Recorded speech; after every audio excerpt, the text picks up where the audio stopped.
Dear students, आज हम इस लेक्चर में एक्सरसाइज 3.2 को कंटिन्यू करते हैं। आपने एक्सरसाइज 3.2 के 1 से लेकर 6 तक क्वेश्चन कर चुके हैं, तो अब हम क्वेश्चन नंबर 7 की प्रैक्टिस करते हैं यहाँ पर। तो exercise 3.2 question number 7 here which is based on the moments about a fix point. Okay students, तो स्टेटमेंट आपके पास गिवन है कि फोर्सेस हैं आपके पास P, Q and R। Forces P, Q and R acting along the altitude from the vertices ABC of the triangle ABC। ओके, एक ट्रायंगल दे रखी है आपके पास। मान लिया जाए कि आपके पास एक ट्रायंगल है। क्लियर स्टूडेंट्स, एक ट्रायंगल ले लेते हैं A, B and C। Altitude की बात कर रहे हैं। फोर्स है P, Q, R acting along the altitude from the vertices A, B, C। Altitude का मतलब है कि वो सामने वाली साइड पर 90 डिग्री का एंगल बनाए। तो ये इसके ऊपर एल्टीट्यूड है बच्चों। AD is the altitude on the side BC and BE is the altitude on the side AC and say from that CF is the altitude on the side AB। इसने कहा कि इन एल्टीट्यूड के corresponding AD altitude के corresponding force P है और BE altitude के corresponding force आपके पास Q है और CF एल्टीट्यूड के क्रॉसपोंडिंग फोर्स आपके पास R है।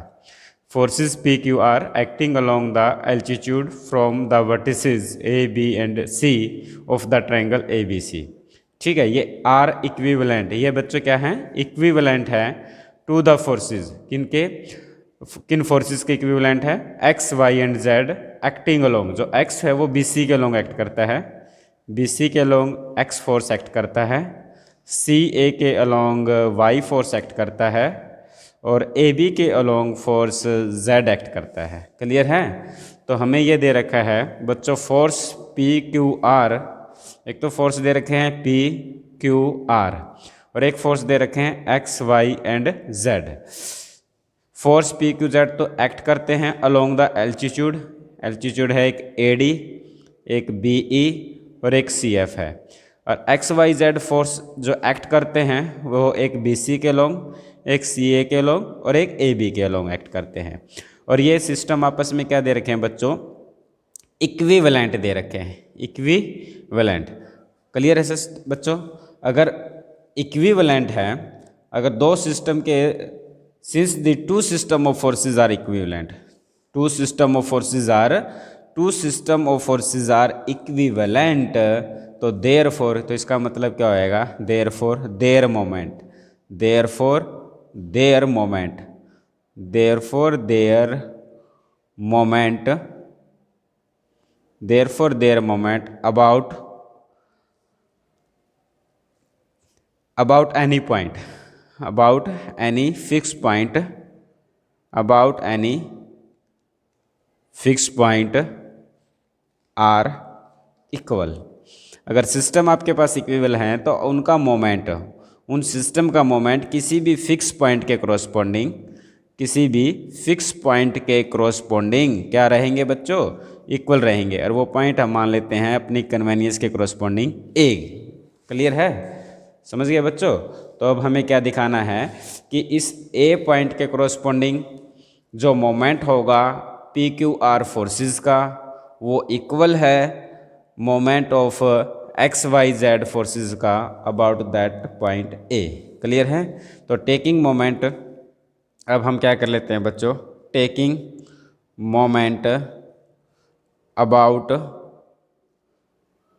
A के क्रॉसपोंडिंग मोमेंट ले लेते हैं बच्चों। पहले X के क्रॉसपोंडिंग ले लेते हैं। X ये है, ये फोर्स है बच्चों और ये पॉइंट है, तो इनके बीच का परपेंडिकुलर डिस्टेंस लोगे AD। डायरेक्शन पता करोगे, A ये है, A पॉइंट ये है, इस A पॉइंट से X की डायरेक्शन में आप जाएंगे तो ये कौन सी डायरेक्शन है, एंटी क्लॉकवाइज है, तो पॉजिटिव साइन रहेगा। ओके, प्लस में Y की बात करते हैं, वाई आपके पास ये है बच्चों, ओके, और ऑर्डर में है तो इसलिए प्लस ही रहेगा, ओके। और बट वाई और ए पॉइंट आपस में क्या करके कॉन्साइड, फोर्स आपका इस पे है और पॉइंट बी सी पे है, तो परपेंडिकुलर डिस्टेंस क्या हो जाएगा, 0। बात करते हैं जेड की, जेड ये इस डायरेक्शन में फोर्स है लेकिन फिक्स पॉइंट भी आपका इसी पर है, तो परपेंडिकुलर डिस्टेंस क्या हो जाएगा, 0। तो एक्स वाई जेड के कोरस्पॉन्डिंग जो मोमेंट आया ए पॉइंट के corresponding, X Y Z forces का ए पॉइंट के कोरस्पॉन्डिंग मोमेंट ये है, ये मोमेंट इक्वल हो जाएगा पी क्यू आर फोर्सेस का। पी फोर्सेस क्या है, ये पी फोर्स है बच्चों, पी फोर्स ये है लेकिन पॉइंट भी यही है और फोर्स ये है, तो दोनों सेम लाइन पर हैं, तो परपेंडिकुलर डिस्टेंस क्या हो जाएगा, 0। बात करते हैं क्यू फोर्स की, ये आपके पास क्यू फोर्स है बच्चों, ये क्यू फोर्स है, मान लो ये क्यू फोर्स है और ये पॉइंट है, तो परपेंडिकुलर डिस्टेंस क्या हो जाएगा, ए टू ई। परपेंडिकुलर डिस्टेंस हो जाएगा ए टू ई, डायरेक्शन देखनी पड़ेगी, ये पॉइंट है, ए की डायरेक्शन में आप जाएंगे तो वो एंटी क्लॉकवाइज है तो प्लस का साइन आएगा। अब बात कर लेते हैं बच्चों आर की, एक आर है, ये आर है और ये फिक्स पॉइंट है, तो परपेंडिकुलर डिस्टेंस हो जाएगा ए एफ आर पर, तो आर इंटू में ए एफ। इसकी डायरेक्शन देखते हैं क्लॉकवाइज या एंटी क्लॉकवाइज, ये है, और आर की डायरेक्शन में रोटेट करेंगे तो वो क्लॉकवाइज बनती है, तो इसके साथ बच्चों साइन क्या आ जाएगा, माइनस का आ जाएगा। क्लियर है स्टूडेंट्स, ओके। अब आपके पास बचा क्या बच्चे, हमारे पास आ जाता है x times of A D is equal to P into 0 0 q times of A E minus में r times of A F. Clear है स्टूडेंट्स, अब इनकी वैल्यूज निकाल लेते हैं। आप ए डी की बात करते हैं, ट्रायंगल ले लेते हैं ए बी डी, आप बात कर लेते हैं ट्रायंगल ए बी और डी में, डी पर आपके पास 90 डिग्री है, तो A D by A B करेंगे तो आपके पास आ जाएगा बच्चों A D by A B P by H that is equal to sine B, that is equal to sine B. Clear है, तो ये आपके पास आ जाएगा x इंटू में ए बी और साथ में एंगल क्या आ जाएगा बच्चों, साइन बी। फिर q ए ई की बात करते हैं, ए ई की बात करते हैं, ट्रायंगल ले लेते हैं ए बी ई, बात कर लेते हैं ट्रायंगल ले लेते हैं ए बी ई। आपने देखा ए बी और ई पर 90 डिग्री है, तो ए ई बाई ए बी करेंगे तो ये आ जाएगा बच्चों Q times of A B और साथ में एंगल ये वाला एंगल ले लेते हैं और ये आपके पास बन जाता है कोस ऑफ ए। क्लियर है, माइनस में R times of A F की बात करते हैं, ए एफ की ये वाला, तो ट्रायंगल ले लेते हैं A F C, A F C, तो ये भी बन जाएगा आर टाइम्स ऑफ ए सी और साथ में एंगल आ जाएगा बच्चों कोस ऑफ ए। बात समझ में आ गई ना, ओके। अब आपको पता है ए के सामने जो साइड होती है उसको हम स्मॉल ए से रिप्रेजेंट करते हैं, बी के सामने जो साइड की लेंथ है उसको स्मॉल बी से रिप्रेजेंट करते हैं, सी के सामने जो साइड है उसको हम बच्चों स्मॉल सी से रिप्रेजेंट करते हैं। तो ये आ जाएगा एक्स डॉट में ए टू बी, ए बी जो है उसकी लेंथ क्या आपके पास सी है और साथ में क्या चल रहा है बच्चों, sine of B Q, A to B फिर आया तो इसके साथ सी आ जाएगा and cos of A, R A to C है तो इसके साथ लेंथ आ जाएगी बच्चों बी और ये आ जाएगा कोस ऑफ ए। क्लियर है, ओके स्टूडेंट्स। अब इस पूरी इक्वेशन को बच्चों डिवाइड कर देते हैं, इसको बच्चों हम क्या कर देते हैं, डिवाइडिंग कर देते हैं on both side by C times of sine of B, sine of B by sine of B cos A से डिवाइड कर देते हैं। तो इसको डिवाइड किया बच्चों सी साइन बी कोस ए से, इसको डिवाइड किया सी साइन बी कोस ए से, इसको भी डिवाइड किया सी साइन बी कोस ए से। सी कट जाएगा, साइन बी से साइन बी कट जाएगा, तो x के साथ क्या आ जाएगा, x बाई कोस ऑफ ए, सी से सी कट जाएगा, कोस से कोस कट जाएगा, आपके पास बचा q by sine of B minus में कोस ए से कोस ए कट जाएगा, तो आपके पास आ जाएगा बच्चों r और साथ में बचा b डिवाइड बाई c और साथ में क्या आ जाता है बच्चों, साइन b आ जाता है। क्लियर है, ओके स्टूडेंट्स, ओके। अब आपको साइन फार्मूला भी पता होगा, तो साइन फार्मूले में आपके पास क्या होता है, साइन फार्मूला क्या होता है आपके पास, a by sine of a, b by sine of B, C by sine of C. तो आप लास्ट टू टर्म का यूज़ कर लेते हैं, सी को इधर ले आएंगे तो B by C sine B is equal to 1 by sine C. तो आपके पास ये जो टर्म है बच्चों, B by C sine B को किससे रिप्लेस कर सकते हैं, 1 बाई साइन सी से। तो आपके पास क्या आया, X by cos of A is equal to Q by sine of B minus R by sine of C. यही हमें शो करना था। एंड आपसे ये पूछा गया था कि prove that X by cos A is equal to Q by sine B minus में आर बाई साइन सी आ जाए। ठीक है, आपने भी यही दिखाया है, X by cos A is equal to Q by sine B minus R by sine C and two similar equation, और कहा कि इस तरह की दो और सिमिलर इक्वेशन आ जाए। अभी आपने इस क्वेश्चंस में मोमेंट किसके करस्पॉन्डिंग लिया था, ए के करस्पॉन्डिंग। सिमिलरली अगर हम मोमेंट किसके करस्पॉन्डिंग ले, बी और सी के करस्पॉन्डिंग, तो हमारे पास इस टाइप की दो सिमिलर इक्वेशन और आ जाएंगी। Okay students, okay. Now we discuss question number 8 here. आपके पास गिवन है students, forces P, Q, R act respectively along the sides BC, CA, AB of a triangle ABC। एक ट्रायंगल ले लेते हैं, आपने कंसीडर किया एक triangle A, B and C।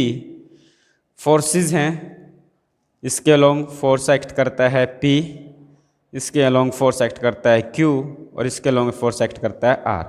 Forces P, Q, R act respectively along the sides BC, CA, AB of a triangle ABC show that if their resultant pass through the orthocenter। In forces का जो resultant है बच्चों वो कहाँ से pass करता है, ऑर्थोसेंटर से। ऑर्थोसेंटर क्या होता है, जब आप पॉइंट ए से साइड बी सी पर क्या डाल देते हैं, एक एल्टीट्यूड, मतलब जो सामने वाली साइड पे 90 डिग्री का एंगल बनाता है। बी पॉइंट से आप ए सी के ऊपर एल्टीट्यूड डाल देते हैं जो सामने वाली साइड पे 90 डिग्री का एंगल बनाता है। इसी टाइप से आप सी पॉइंट से एक एल्टीट्यूड डाल देते हैं ए बी के ऊपर जो सामने वाली साइड पे 90 डिग्री का एंगल बनाता है। और ये एल्टीट्यूड जिस पॉइंट पर मिलते हैं वो पॉइंट अगर हम मान लेते हैं कि वो आपका पॉइंट एच है, और इस पॉइंट को बच्चों हम क्या बोलते हैं, ऑर्थोसेंटर। इसको हम क्या बोलते हैं, ऑर्थोसेंटर। और इस पॉइंट से बच्चों पी, क्यू और आर जो फोर्सेस हैं इनका रिजल्टेंट पास करता है, और मान लेते हैं वो रिजल्टेंट आपका क्या है, एस है। S be the resultant of forces P, Q and R which pass through the orthocentre of the triangle A B C at point H. अगर ऐसा है तो देन शो दैट, हमें शो करना है कि P secant A plus Q secant B plus R secant C is equal to 0 आ जाए। ओके स्टूडेंट्स, ये हमें प्रूव करना है। ओके, इसको शो करते हैं। तो पहले कुछ कैलकुलेशन कर लेते हैं। आपने देखा कि हम बात कर लेते हैं ट्रायंगल BEC की बात करते हैं। ये जो एल्टीट्यूड डालें ये पॉइंट आप D मान लेते हैं, ये पॉइंट हम E मान लेते हैं, ये पॉइंट हमने क्या मान लिया बच्चों, F मान लिया। आप राइट एंगल ट्रायंगल की बात करते हैं, हम सबसे पहले बात करते हैं right angle triangle. Right angle triangle मान लीजिए BE और C की बात करते हैं। ओके, तो BEC ट्रायंगल की सिचुएशन आपके पास क्या है, ये राइट एंगल ट्रायंगल है। E पॉइंट यहाँ ले लेते हैं, यहाँ पे वो राइट एंगल है। एक पॉइंट आपने B लिया और एक पॉइंट आपने क्या लिया, C लिया। अगर बच्चों ये एंगल आपके पास 90 डिग्री का एंगल है, ओके स्टूडेंट्स, अगर ये 90 डिग्री का एंगल है और ये पूरा एंगल क्या है आपके पास, C है, ये आपके पास पूरा एंगल क्या है, C है, तो इस एंगल की जो वैल्यू है वो क्या हो जाएगी बच्चों, 180 माइनस में 90 plus C that is equal to 90 minus में C। मीन्स मैं ये कहना चाहता हूँ कि इस डायग्राम में ये जो एंगल है ये एंगल है 90 माइनस में C। Clear students? ओके, तो अब मैं इस ट्रायंगल की बात कर लेता हूँ। ट्रायंगल की बात कर लेते हैं BH और D। और ये कौन सी ट्रायंगल दिख रही है बच्चों आपको, राइट एंगल दिख रही है। It is a right angle triangle. It is a right angle triangle at point D, at point D. D point पर ये क्या है बच्चों, राइट एंगल ट्रायंगल है। क्लियर है। तो आपने लिखा कि H D P perpendicular by base से B D, H D by B D that is equal to tangent of 90 minus C that is equal to cot of C. Clear है। तो this implies H D is equal to B D cot C, and इसको हम लिख सकते हैं आगे जाके B D by A B which is equal to, इसको ए बी से डिवाइड कर दिया, ए बी से मल्टीप्लाई कर दिया इनटू में कोट सी। ओके स्टूडेंट्स, अब आपने देखा कि B D by A B किसके इक्वल होगा, B D by A B, ये बी डी है और ये आपके पास ए बी है। ट्रायंगल ए बी डी में आपने देखा कि ट्रायंगल ए बी डी में, और ट्रायंगल ए बी डी भी क्या है, एक राइट एंगल ट्रायंगल है। ये भी आपके पास क्या है, एक राइट एंगल ट्रायंगल है, राइट एंगल ट्रायंगल है। और किस पर ट्रायंगल राइट है, डी पॉइंट पे है। तो ट्रायंगल ए बी डी में अगर आप निकालते हो B D means base by A B hypotenuse, ये किसके इक्वल हो जाएगा बच्चों, कोस बी के इक्वल हो जाएगा। क्लियर है। तो ये जो एच डी आपके पास आया ये किस में कन्वर्ट हो गया, that is equal to cos B. A B को आगे लिख लेते हैं और साथ में क्या बचा आपके पास, कोट सी। आपने लिखा ए बी, फिर हमने लिखा कोस बी, और कोट सी को अगर हम लिखें तो ये बन जाएगा cos C by sine C, and which is equal to H D. आपको ये भी पता है ए के सामने जो साइड है उसकी लेंथ को हम ए से रिप्रेजेंट करते हैं, और बी के सामने जो साइड है उसको हम बी से रिप्रेजेंट करते हैं, सी के सामने जो साइड है उसको हम सी से रिप्रेजेंट करते हैं। क्लियर है स्टूडेंट्स। ओके, तो अब आपके पास ए बी है, ए बी की जो लेंथ है वो सी है, ये सी बना, और साथ में साइन सी को इसके नीचे लिख देते हैं, सी बाई साइन सी इज, और साथ में आपके पास बचा कोस बी और कोस सी।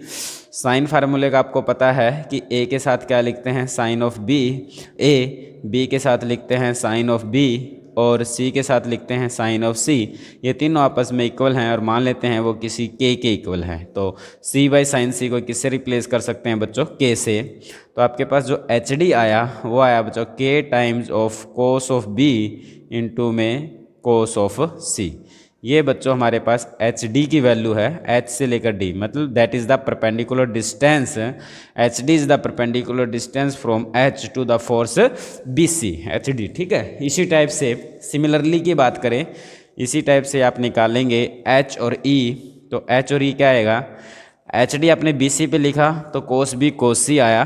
तो जब आप एच ई ए सी पे लिखेंगे तो आपके पास आ जाएगा के साथ कोस सी कोस ऑफ ए। इसी टाइप से अगर हम बात करते हैं एच एफ की, तो एच इंटू में एफ आ जाएगा आपके पास बच्चों, के टाइम ऑफ ए और बी पॉइंट पर है तो यह आ जाएगा cos of A cos of B. Clear है। हमने यहाँ से वैल्यू निकाल ली बच्चों एच डी, एच ई और एच एफ की। ओके, और अभी हमें कहा गया है कि रिजल्टेंट कहाँ से पास करता है बच्चों, resultant pass through the ऑर्थोसेंटर।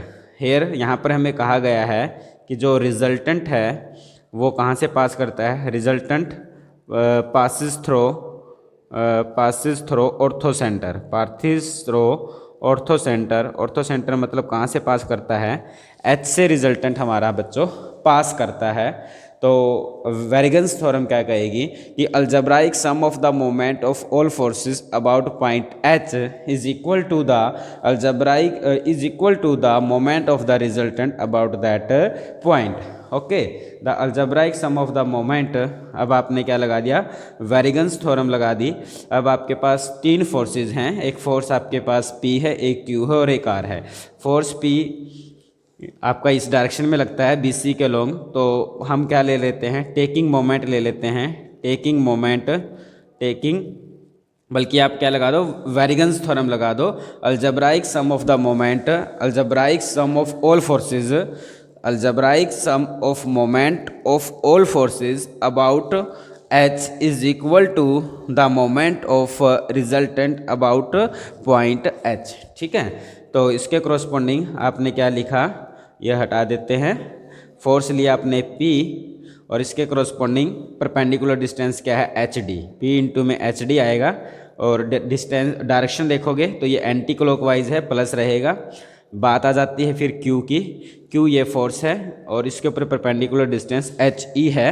Okay students, Q आपके पास फोर्स ये है और इसके ऊपर परपेंडिकुलर डिस्टेंस एच ई है, तो Q इंटू में क्या आ जाएगा एच ई आ जाएगा प्लस में, और फिर फोर्स R ले लेते हैं। R के ऊपर परपेंडिकुलर डिस्टेंस एच एफ है और सभी forces are in the taken in the order,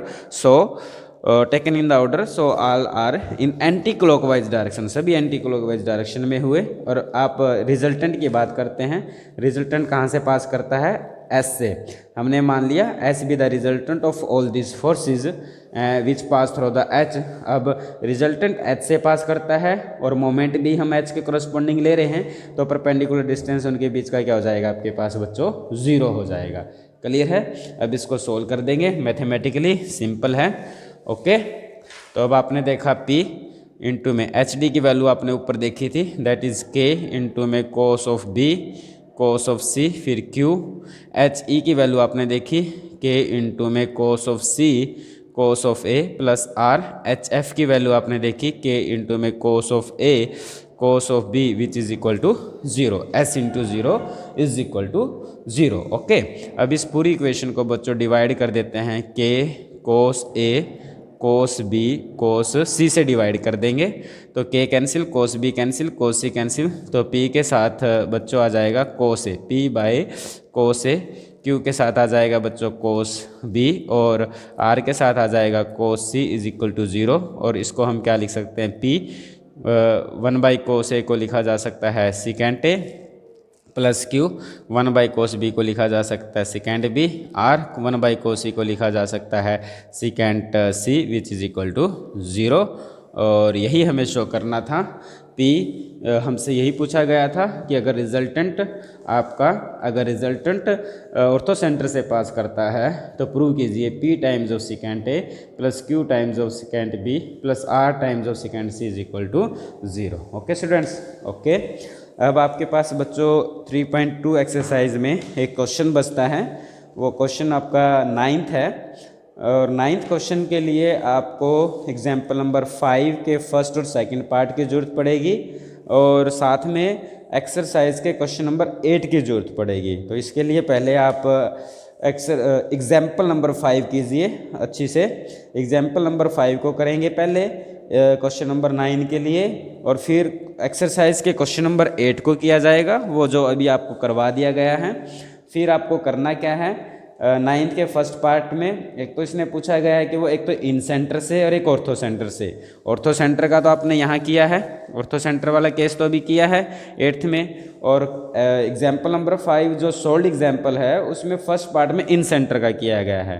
ठीक है, उन दोनों को सोल्व करने के बाद P Q और R को आपको क्या करना है बच्चों, P Q और R के लिए सोल्व करना है। ओके, इसी टाइप से क्वेश्चन नंबर 9th का जो सेकंड पार्ट है उसके लिए पहले 5th का सेकंड पार्ट करना है, उसमें सर्कम सेंटर की बात करता है और एक ऑर्थो सेंटर की बात करता है 9th के सेकंड पार्ट में, और उसके लिए आपको एक्सरसाइज का क्वेश्चन नंबर 8 करना है। ठीक है, तो 9th क्वेश्चन में आपको नया कुछ नहीं करना है, पहले आप एग्जाम्पल नंबर 5 कीजिए, फिर आप एक्सरसाइज के क्वेश्चन नंबर 8 को कीजिए और उन दोनों क्वेश्चनों को मिलाकर आप क्वेश्चन नंबर 9 को सोल्व कर सकते हैं। ओके बच्चों, तो हम चैप्टर नंबर 3 मोमेंट को यहीं पर क्लोज करते हैं। इसके बाद हम बच्चों कपल के टॉपिक को पढ़ेंगे। ठीक है, कपल्स का जो टॉपिक है उसको डिस्कस करेंगे और हम उसके बाद चैप्टर नंबर 9 को स्टार्ट करेंगे, आपके स्टैटिक्स के चैप्टर नंबर 9 को, फोर्सेस इन 3 डायमेंशंस में। Okay students, bye.